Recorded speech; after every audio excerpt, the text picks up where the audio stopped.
Doyen, cher professeur, comment ça va? Vous êtes ici? Ça va bien? Vraiment, des grands commandants. Merci. Ils peuvent entrer. C'est l'autre baladeur. Merci infiniment, soyez les bienvenus.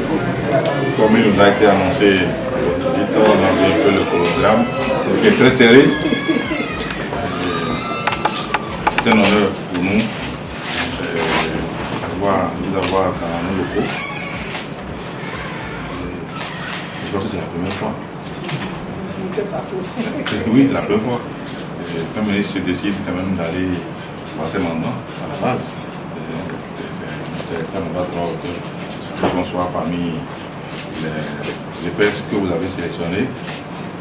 Vous pouvez être rassurés, vous ne serez pas déçus quand nous allons commencer tout à l'heure à vous montrer l'essentiel. Je vous laisse le président du conseil scientifique montrer le décor et prendre la parole pour conduire, pour faire le guide. En 2018-2019, Esaü, qui a l'habitude de présenter une école, un club de football professionnel, pas avec le club d'université. Nous avons une équipe de football qui joue le championnat de première division depuis une dizaine d'années que nous existons. C'est une passion. Alors, comme par hasard, on s'est retrouvé en finale de la Coupe du Bénin en 2018. Comme par hasard, on a éliminé la SPAC. On a gagné la Coupe. Donc la Coupe est là.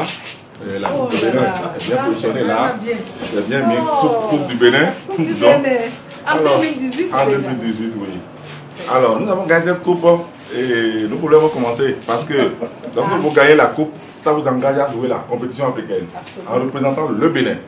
Alors, vous imaginez ce que ça fait comme budget. On s'est dit, bon, comme c'est le Bénin, on aura le Bénin derrière. Bon, on n'a pas eu le Bénin derrière. Et vous avez eu l'Afrique derrière. Donc, on a fait mieux. Donc, on a éliminé la Mauritanie en aller-retour. Salitas, le Burkina, et Génération Foot, une équipe de Sadio Mané qu'on a éliminé en aller-retour. Et pour la première fois au Bénin, on est rentré en phase de poule. Aucun club, ni Dragon, ni Requin, ni Buff, ni personne n'est rentré en phase de poule. Au Bénin, depuis qu'on joue la compétition africaine, c'est une école de votre département qui est rentrée. Et on a eu une félicitation du Conseil des ministres qui a dit, mais ça, qui est-ce qui nous a fait cet honneur? Et le Conseil des ministres a décidé que comme on est en phase de poule, à partir de maintenant, il faudrait que ce soit l'État qui prenne en charge le billet d'avion pour toute la phase de poule. Ce qui fait que toute la phase de poule qui a été jouée, on est allé très loin au Maroc, Zambie, on a joué TP Mazembe en FDC. C'est l'agent de la CBO qui a pris les billets des joueurs de l'encadrement technique. Donc le Bénin nous a fait honneur. Donc vous avez finalement retrouvé le Bénin. Le Bénin derrière. Comme on a l'habitude de jouer au football, l'année dernière par exemple, nos deux équipes, Esaü Cotonou comme Esaü Parakou, on était pratiquement en finale des Jeux universitaires encore. Chez nous c'est le foot, donc on est meilleur à tout le monde pratiquement. On s'est retrouvés. Et c'est les universités publiques qui nous ont éliminés. C'est provocateur. Pour recevoir.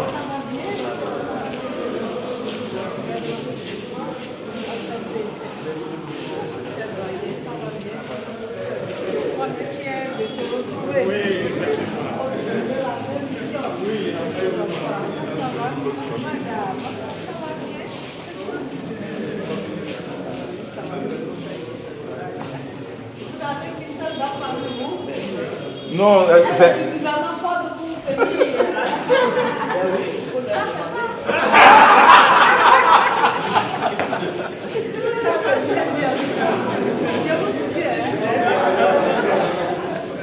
Quand les enfants tombent malades, l'infirmerie pour les premiers soins avant d'appeler les parents.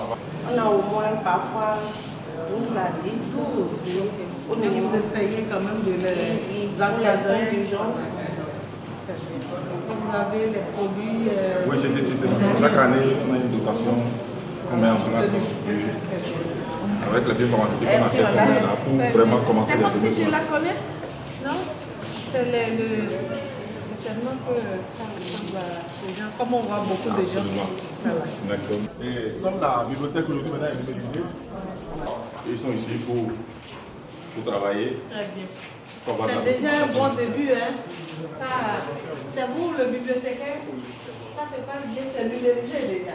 Donc ça fait qu'ils viennent souvent faire des consultations en ligne. Vous recevez combien?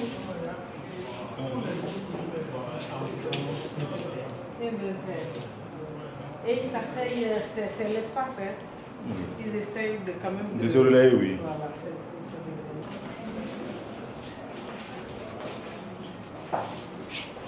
Mais il peut avoir accès. C'est une imprimante? Oui, bien sûr. Ok, il ne faut pas la couper. Elle ne peut pas rentrer la troisième année. Ça se passe bien. C'est la particularité de Esaü. Oh, dans quelques secondes, rapidement. Qu'est-ce que c'est là? Ce qu'on fait de mieux. C'est ça. Donc, le mieux, c'est en matière de formation en journalisme, évidemment. C'est ma formation. Donc, je ne veux pas me laisser battre sur mon territoire. Donc, c'est impossible. Alors, donc, ce qui fait qu'en matière d'équipement, je ne sais pas si vous voyez le nombre de caméras, on en a une vingtaine. Donc, chaque étudiant qui est formé JR, il peut prendre sa caméra, il peut aller travailler directement, il peut aller filmer, et il va dérocher. En même temps, il apprend. En 3 ans, lorsque tu sors d'ici, tu n'as plus besoin d'aller faire une formation professionnelle. Ce qui fait que tout ce que nous faisons, ce sont nos étudiants qui vont couvrir. Formés par les anciens étudiants, lui il est le coordonnateur, formé à Esaü. Donc, quelqu'un qui vient souvent pour nos activités, il n'est pas là. c'est Larius. Il est allé à Balikwara pour les matchs de football. Donc. Ah, d'accord. Parce qu'au moins lui, je le connais. Tout à fait. Lui Donc, aussi, je donc on est. Vous voulez tester le dispositif? Soyez au milieu là, vous allez voir comment ça marche. Oui, bien sûr, bien sûr. Papa. Alors, vous asseyez où?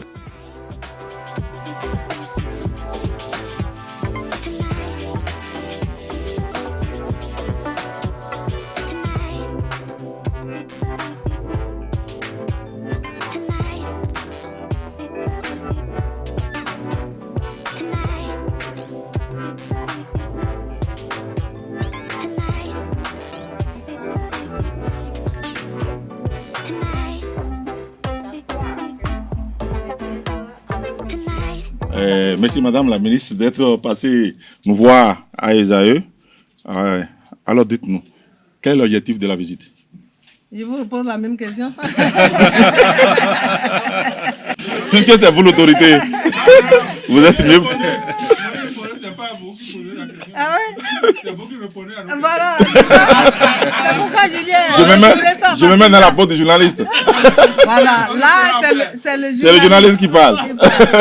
Et c'est tout à fait normal qu'il sache un peu l'objectif, puisque l'objectif tel que nous l'avons décliné déjà la dernière fois, le 15 mai dernier, on a eu une belle séance d'échange avec les promoteurs des PES pour leur traduire notre proximité et leur montrer que nous sommes proches et que nous partageons les mêmes engagements, la même détermination vis-à-vis de nos produits. Après cette séance, j'avais déjà annoncé que nous allons visiter quelques épices. Il y en a tellement, avec notre ambition d'aller jusqu'à la cartographie des épices qui nous rendra un peu la tâche plus facile. Nous allons essayer de faire des thématiques. C'est comme ça que vous êtes retrouvés dans cette thématique de quelques épices dans la formation professionnelle, technique, etc. Donc, nous sommes là pour déjà dire que ce que nous avons dit là-bas, nous tenons notre engagement, nous sommes présents. Et en même temps, voir au-delà de ce qui est dans les rapports qu'on nous envoie, les inspections, qu'est-ce que concrètement nous trouvons. Et je vois déjà que, à peine arrivé, je suis à la pratique. Ça, c'est déjà bien ce que nous trouvons. Ça fait partie des objectifs que nous visons. Vous avez vu que quand on est arrivé, on a été orienté vers la salle de la documentation. Parce que nous ne concevons pas qu'il n'y ait pas de documentation pour soutenir la formation. Donc, il y a la salle de documentation que nous avons visitée, la salle informatique. Qu'est-ce que nous pouvons faire, mon Dieu, sans l'informatique? On a trouvé la salle d'informatique et là, nous sommes royalement installés ici. Et pour vous dire que les objectifs visés, c'est la pratique qui suit cette séance d'échange de la dernière fois. Absolument. Et vous avez joint la parole dans votre feuille de route en déroulant déjà l'une des premières phases. Alors, les attentes au niveau des épaisses, déjà, et surtout de nos fêtières, c'est de rendre plus fluide la collaboration entre les deux instances. Alors, est-ce que vous avez commencé par entamer quelque chose à ce niveau? Le chapelet des revendications étant tellement long. Vraiment, le chapelet est bien long, effectivement. Et ce n'est pas pour dire que le DGS est là, parce que c'est lui qui est notre direction générale technique à la matière et qui essaye de s'assurer de ce que nous avons l'ambition de faire, nous le mettons réellement en place. Depuis la dernière fois, il y a pas mal d'attentes des épaisses. Il y a pas mal d'attentes du gouvernement également, parce que le gouvernement également veut bien s'assurer de ce que les épaisses donc, accueillent les apprenants et les mettent dans de très bonnes conditions, leur permettent de pouvoir s'autonomiser, de pouvoir avoir les mains, comme on le dit, les mains expertes. Et en même temps, de voir l'encadrement. L'encadrement, est-il vieillissant? Est-il vraiment technique? Est-il solide? L'encadrement, est-il volatile, instable? Est-ce que vous voyez? Et à chaque fois, nous faisons en sorte que cela soit constitué, qu'il y ait quand même un capital humain qui se dédie à la chose. Et que les PES pensent à renouveler ou à renforcer la capacité donc, de ce personnel. Tout à fait. Donc, DGS. Oui. Alors, merci beaucoup, Madame la Ministre. là, on est deux à vous poser la question. Oui. Absolument. Suite à la séance de travail du 15 mai dernier, il y a eu pas mal de recommandations. Ces recommandations ont été déclinées en action. Donc, nous avons élaboré une feuille de route. Et cette feuille de route sera mise en œuvre. Et je pense que d'ici un an, de toute façon, à partir déjà de ce mois, la feuille de route a commencé par être exécutée. Donc d'ici au maximum un an, nous allons, disons, répondre aux attentes des établissements privés d'enseignement supérieur. Pour le DGS, dites-moi, il a été fait remarquer ce jour-là, le 15, que des autorisations d'ouverture, d'extension ont été bloquées au niveau du Conseil national de l'éducation. Non pas du fait des épaisses, mais parce que les attestations de 2018 qui ont été délivrées aux enseignants sont restées telles. Il n'y a pas eu de commission pour valider, pour donner les autorisations d'enseigner ni de diriger.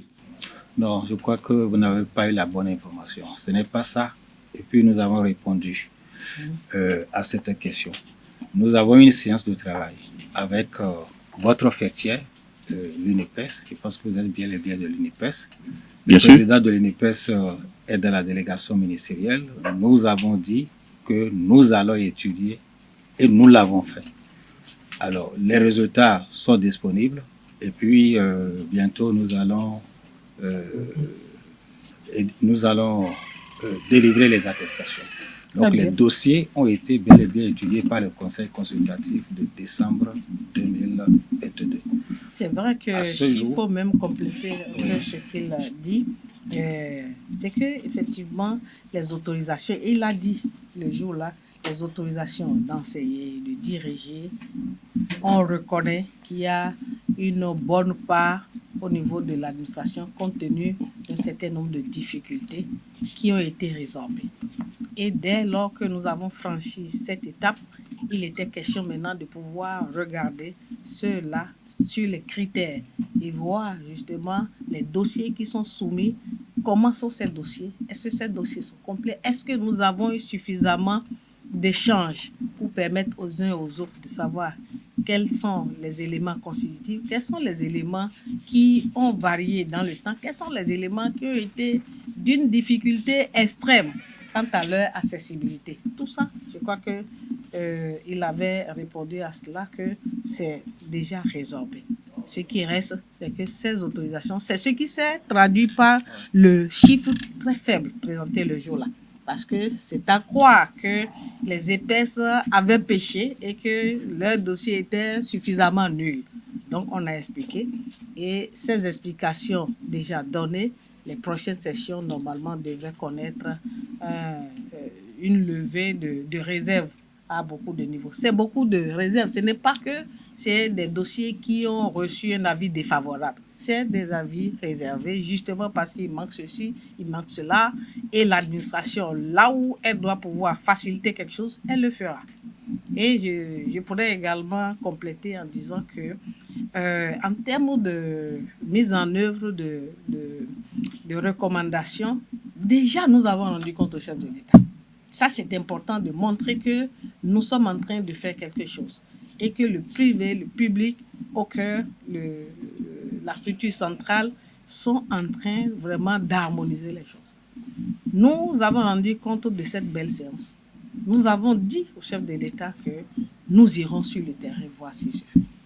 Nous avons également retenu un certain nombre de difficultés des épaisses que nous avons remontées.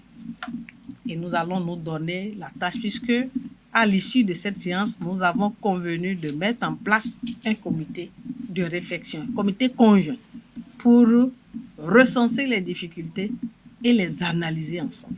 On a parlé des sessions anglophones, on a parlé de l'orientation des bacheliers, on a parlé de la pression fiscale. Tout cela a fait l'objet de comptes rendus et nous avons été instruits de mettre diligemment donc, ces instances-là en place pour les rendre opérationnelles. Une dernière pour la route, pour vous? Une dernière. Oui, professeur. Le président. La ministre vient de parler de partenariat. Oui. Nous sommes enclavés entre le Nigeria et le Ghana. Très bien. En passant par le On peut pas nous encourager Togo. à nous ouvrir un peu sur les écoles de là-bas. Ben oui, bien sûr, c'est ce que nous avons dit la dernière fois. Mais seulement, nous avons dénoncé tout ce qui se fait dans la clandestinité. Parce que ce n'est pas bien, on ne peut pas former au niveau de sous-secteur de l'enseignement supérieur. C'est de ça que nous parlons. Ce sont des hauts cadres. Et on ne peut pas se cacher pour les former. Si on se cache pour les former, c'est qu'il y a un problème. Et c'est ce problème-là qu'on veut comprendre. Sinon, en principe, on doit pouvoir s'ouvrir. Et lorsque les uns et les autres ont cette intention de nouer un partenariat et qu'ils nous sollicitent, bien sûr que nous allons apprécier et faciliter donc la conclusion ou le renforcement de ce partenariat. Mais seulement que ce que nous disons et qui avait fait le tollé dans le jour, là c'est autour des sessions anglophones, pour ainsi dire. Mais on a retenu déjà de pouvoir se rasseoir pour voir alors de quoi nous parlons. Parce que si c'est 6-9, on risque de ne pas s'entendre. 6 pour l'un, 9 pour l'autre.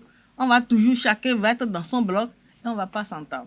Mais lorsqu'on va s'asseoir, on va comprendre qu'est-ce que nous sommes en train de dire concrètement. Et quand sera et qu'est-ce que vous êtes. Quand ce sera 7-7, alors là, c'est bon. Merci, Madame la ministre. Merci de l'entretien. Nous allons continuer notre parcours. Infiniment merci. C'est très bien, bon plateau. Merci. Les techniciens, on les salue. Merci beaucoup.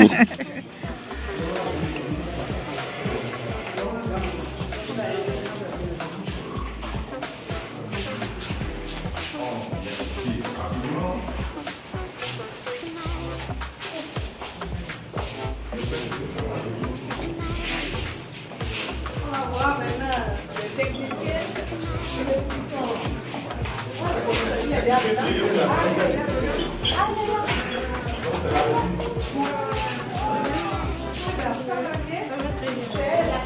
Exactement.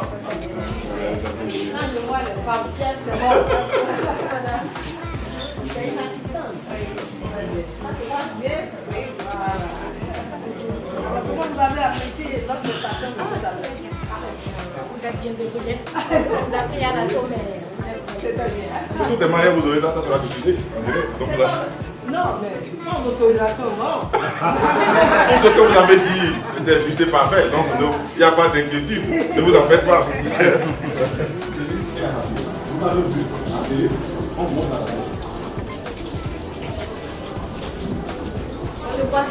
Oui, ça va très bien. Le monde est savoir dans nos locaux et apprécié pour nous de vous avoir parlé de cet après-midi.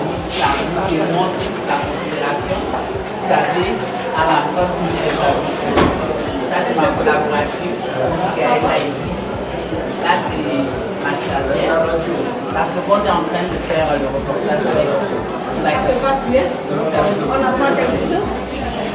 Alors, c'est une radio comme tout radio, si vous allez dans n'importe quelle radio professionnelle, c'est installé de la même manière. C'est pas à peu près, c'est pas comme une radio juste école, non.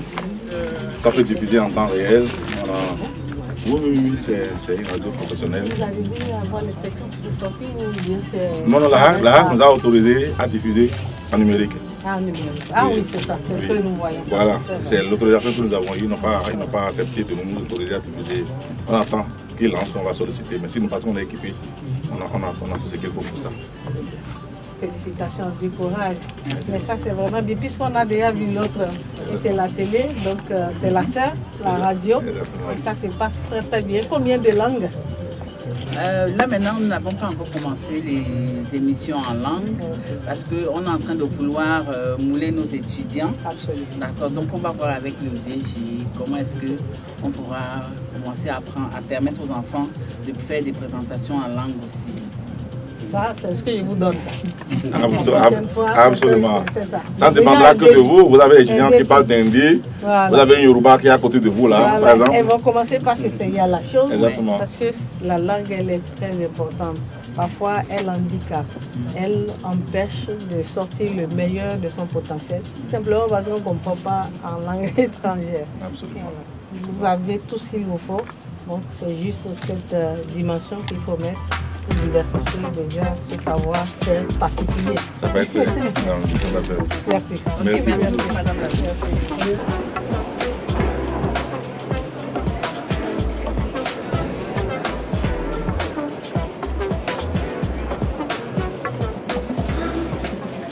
Je suis là aujourd'hui accompagnée d'une forte délégation, aussi bien de mon cabinet que de la Direction générale de l'enseignement supérieur, renforcée par le président de l'UNEPES, que vous connaissez très bien, parce que c'est la fêtière donc, à laquelle vous appartenez. Et nous avons une deuxième fêtière également qui est avec nous, la SEC, justement pour faire un peu de pratique. Nous avons deux objectifs. Le premier objectif, c'est venir soutenir les initiatives à la base. Parce que ce n'est pas facile d'investir pour vous, les jeunes, et de se donner à cela pour que votre formation soit de formation professionnelle, prisée, recherchée. Donc c'est déjà pour ça que nous sommes là. Nous sommes également là parce que nous avons appris beaucoup de choses sur les papiers. Nous faisons ceci, nous faisons cela, et nous sommes venus voir. Pas parce que nous sommes les Saint Thomas, mais parce que nous croyons à cela et nous venons non seulement pour soutenir après avoir vu, mais également pour renforcer et alors exhorter, encourager. C'est les deux objectifs. Ce sont ces deux objectifs qui nous amènent. Et nous sommes à chaque fois, ça fait la 4e étape, il me semble.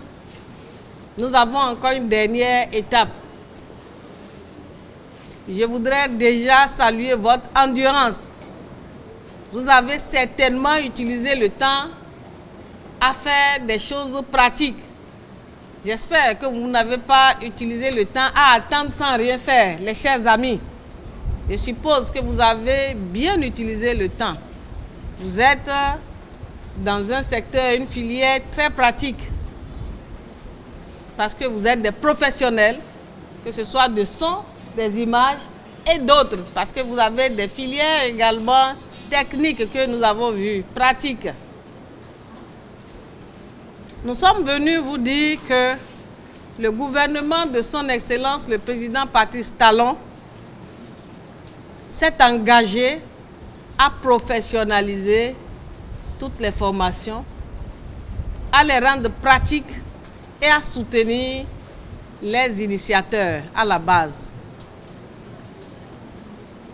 Le président Patrice Talon ne veut plus voir des diplômés qui ne sont pas capables de faire quelque chose par eux-mêmes. Et comme nous avons su que ici, on vous donne tout ce qu'il faut pour savoir utiliser vos sens et vos mains, nous nous sommes dit bravo, nous sommes avec vous. Nous devons voir les infrastructures, voir tous les intrants qui sont mis ensemble pour votre formation de qualité. Nous venons également encourager tout le personnel d'encadrement qui se bat pour votre formation et surtout votre insertion professionnelle. Chers collègues du corps enseignant, bravo, nos encouragements parce que on ne finit jamais, on ne sera jamais félicité comme ça parce qu'à chaque fois les défis se multiplient. Je voudrais vous encourager à vous mobiliser toujours dans le bon sens, dans le même sens, avec la même détermination pour poursuivre cette œuvre que nous attendons et que nous saluons. Quant à vous, chers apprenants, ma fierté, c'est de vous voir associés à de grands projets nationaux, régionaux, internationaux. Tout à l'heure, nous avons été sur le plateau et la question de votre promoteur que j'ai vraiment appréciée, c'est ça. Comment nous jouons notre carte d'accompagnement des EPES à travers les projets. Et j'ai eu le plaisir de comprendre que vous êtes déjà des sachants en la matière. Je veux vraiment m'assurer que les plus grands projets là vont porter votre empreinte. Moi, j'ai déjà vu au niveau de la télévision numérique, je vois beaucoup Esaü avec même un slogan que je n'ai pas entendu depuis que je suis là. Alors que vous avez un slogan et que j'entends souvent et je vois à peu près ce que chacun dit.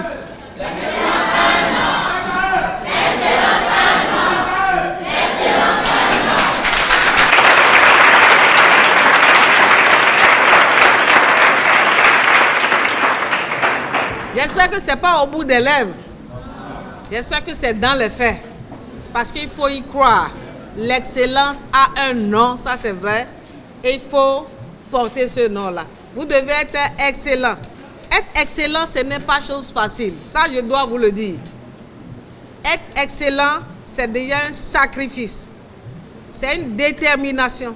C'est beaucoup de ressources, mais pour gagner beaucoup. L'excellence, ce n'est pas simplement une action ponctuelle, c'est une action durable. Et vous devez pouvoir vous inscrire dans cette durabilité. Est-ce que je peux compter sur vous?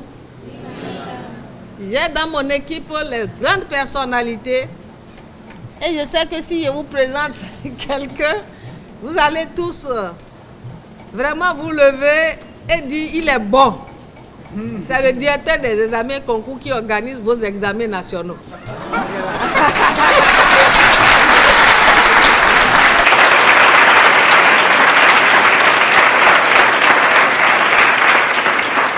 Pour organiser les examens, ouais, c'est une innovation.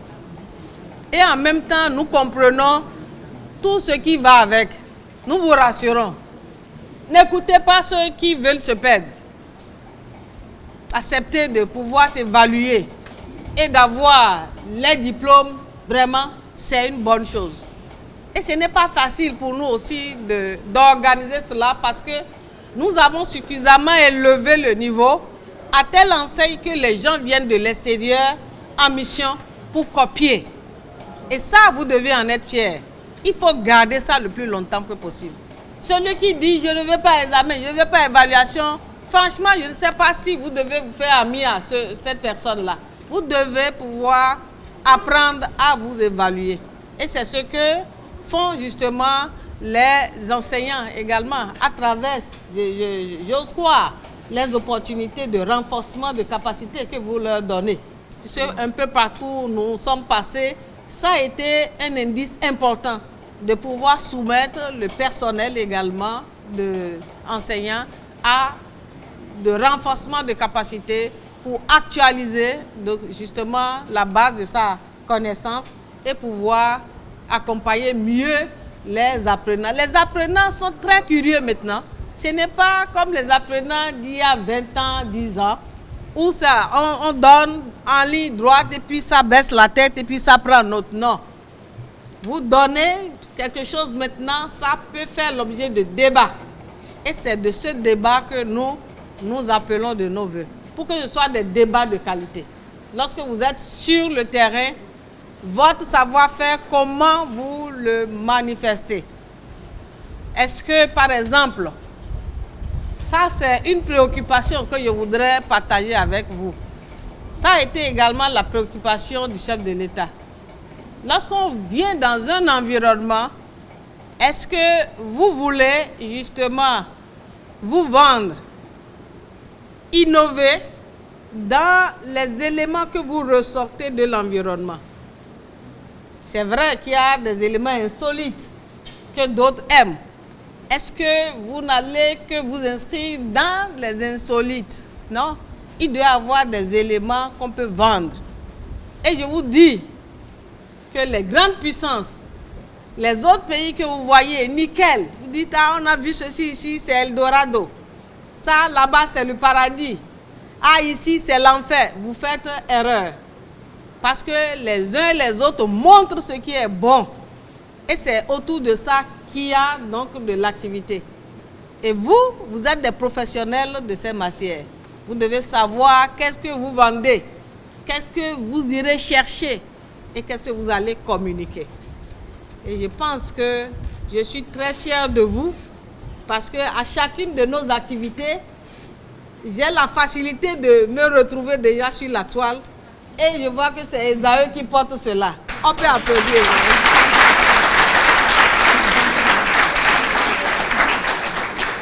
Bravo, je n'ai pas plus que ça parce que lorsqu'on sait déjà ce qu'on veut faire, on ne met pas trop de temps pour s'exprimer.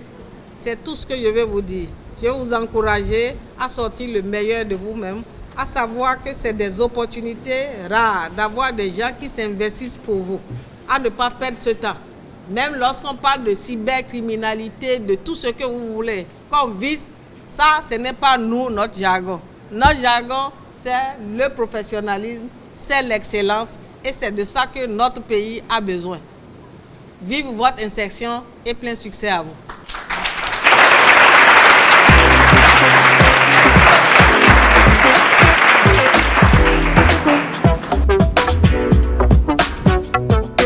On veut être sûr que après nos 3 années de formation, est-ce que c'est certain qu'on puisse trouver du travail? Je voudrais savoir, d'abord personnellement, je trouve une petite discrimination au niveau de l'enseignement. À la faculté, ils ne proposent jamais des examens de fin d'année. Mais pourquoi dans les universités, il y a une des examens qu'on doit passer au doigt pour pouvoir se les STC? Ça, c'est bien ça.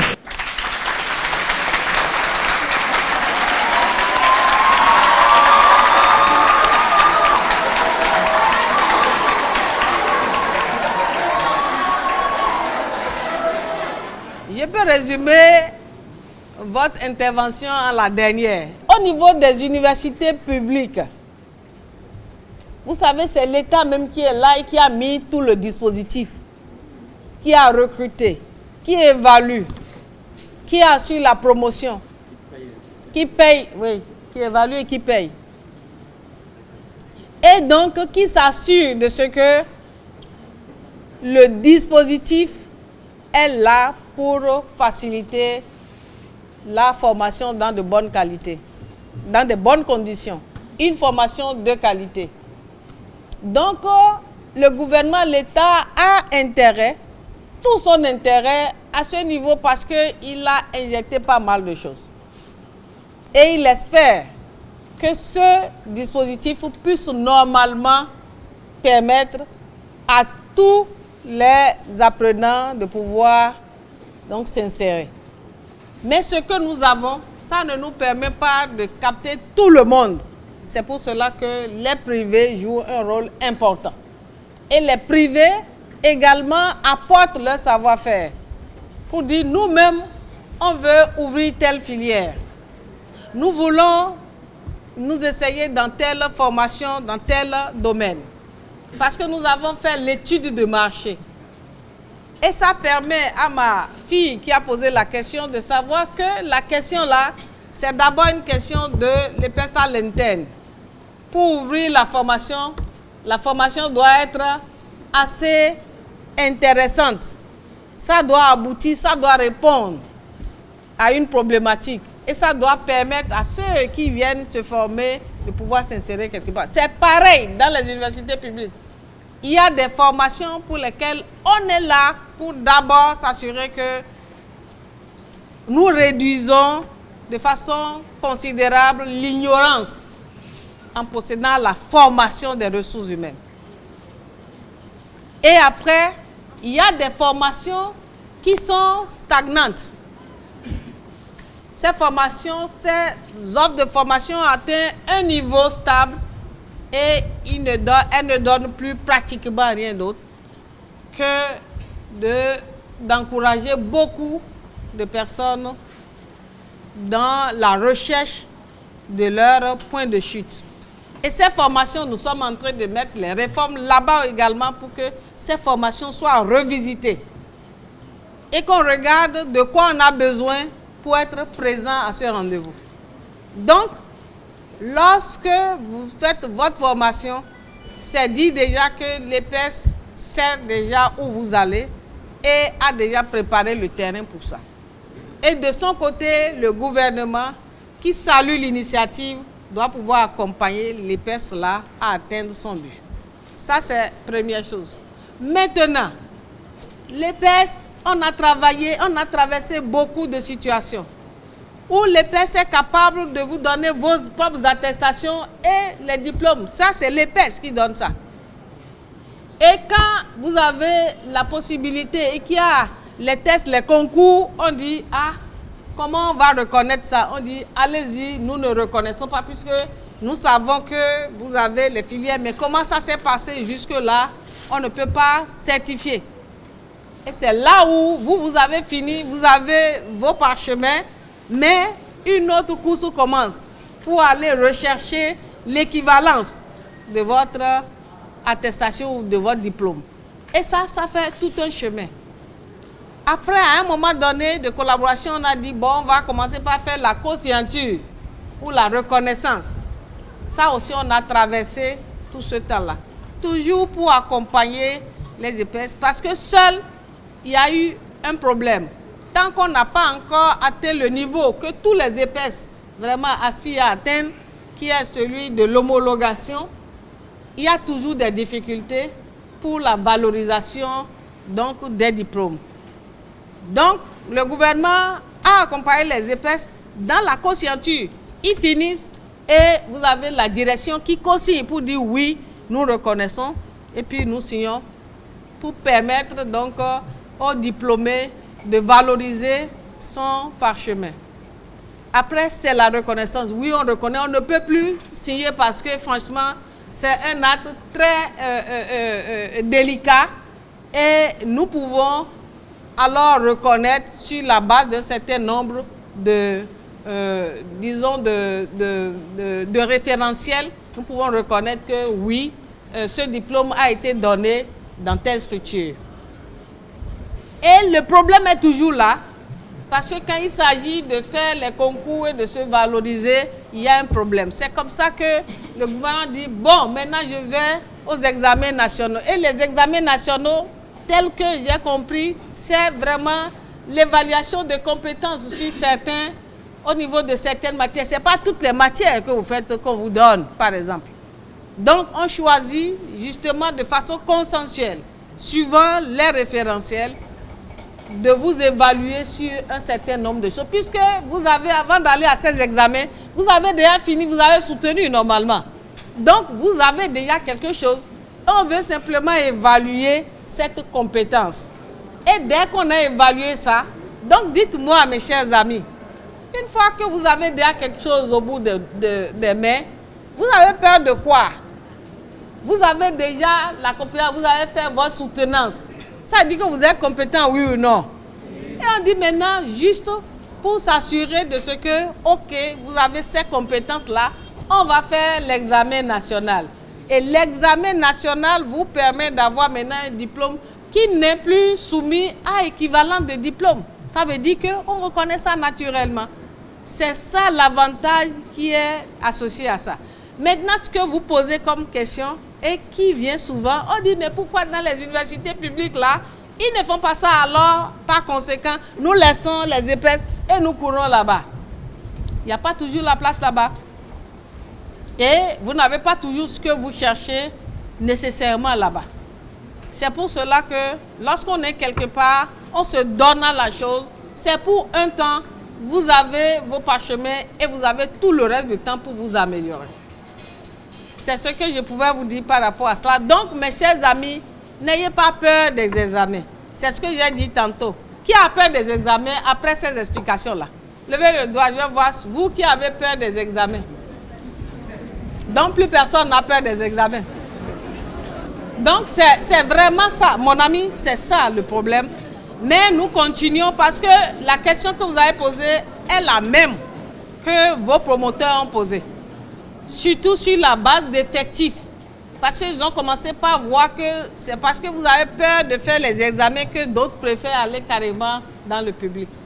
Vous allez voir tout ce que nous allons mettre en place maintenant pour accompagner les épaisses. Vous allez voir que le public viendra maintenant ici. Au niveau du public, nous sommes également en train d'aller activement à cette évaluation. Ça se fait déjà ailleurs. Où et privé et public se soumettent au même examen tel que vous le faites au secondaire. Les EPS, que ce soit privé, les collèges privés, publics, ils font les mêmes examens que ce soit le BPC ou le bac. Nous allons progressivement vers une évaluation globale pour permettre aux uns et aux autres de ne pas se sentir brimés, torturés par un système et faciliter les autres par le même système. Ça voilà mérite innovation, cette information.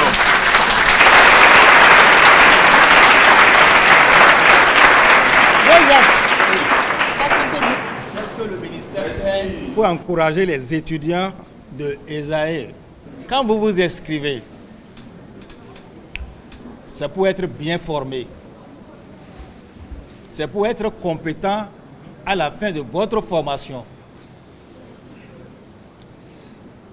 Et pour ce faire, le ministère de l'Enseignement supérieur et de la Recherche scientifique contrôle tout ce qui est académique. Est-ce que les examens se font dans le bon... Est-ce que les cours sont dispensés dans de bonnes conditions? Est-ce que les heures d'enseignement sont respectées? Les enseignants qui donnent les cours, est-ce qu'ils ont les compétences? Donc, tous ces aspects sont contrôlés par le ministère de l'Enseignement supérieur et de la Recherche scientifique. Et cette action a pour but d'améliorer la qualité des enseignements pour que vous soyez bien formés. Tous les ans, ESAE reçoit des inspecteurs de la Direction générale de l'enseignement supérieur, aussi bien à Cotonou qu'à Parakou. Et parfois même les inspections se font le même jour. Donc voilà ce que je peux vous dire comme action que nous menons afin que votre formation soit une formation de haut niveau. Et la présence aujourd'hui de Madame la ministre de l'Enseignement supérieur et de la recherche scientifique à ESAE, c'est de venir voir effectivement de venir vérifier si ce que nous recevons dans les rapports de ESAE sont vraiment ce qui existe sur le terrain. Donc, c'est toujours le même but, c'est-à-dire d'assurer la qualité de la formation. Donc voilà ce que je peux dire, Madame la Ministre. Je ne sais pas si le 12S aussi a un élément. D'accord. Merci beaucoup. Alors pour conclure, je vous dis que vous avez la chance d'avoir vraiment ces enseignants de haut niveau avec vous. Profitez de leurs conseils, profitez de leur disponibilité. Je vois le professeur, le président du conseil scientifique, le professeur Noailly, qui est là. Voilà. Ce sont nos doyens, nous-mêmes. Pendant que nous sommes à l'université, ce sont nos doyens. Et ils sont avec vous. Vous avez beaucoup d'opportunités. Ça veut dire que toute l'expérience du public est transférée au niveau du privé. Vous avez les grands, général, je l'appelle toujours général Toudonou, que vous connaissez, voilà. Voyez, qui sont suffisamment calmes mais puissants. Essayez de profiter de leur présence. Et dès que vous avez ces personnalités autour de vous, c'est déjà un gage de ce que votre formation est validée. Vous devez profiter de cela. Vous avez les grandes, les femmes. C'est avec beaucoup d'admiration que j'ai vu, madame, la seule femme que j'ai vue aujourd'hui, peut-être qu'il y a d'autres. À travers elle, je salue toute la gente féminine autour de ces hommes. Je salue les hommes qui nous accompagnent. Donc, les enfants, les amis, c'est ce que vous avez, profitez-en. Et nous autres, nous serons fiers de vous. Merci et très bonne journée à vous.